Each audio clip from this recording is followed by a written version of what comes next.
Hi, everyone knows unity is strength. Nowadays, unity is humanity.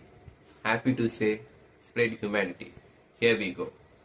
Tamil சொல்லித் தந்தது மனிதத்தை மனிதத்தை மனிதத்தை இனமென பிரிந்தது போதும் மதமென பிரிந்தது போதும் மனிதம் ஒன்றே தீர்வாகும்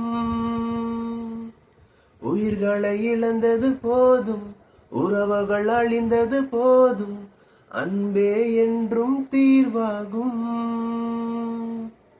காலம் அது கண்முன் கண்ணீரை போலே கரைந்தாலும் நாளம் அது நாயர் மேலே நம்பிக்கை இழந்தாலும் நண்பா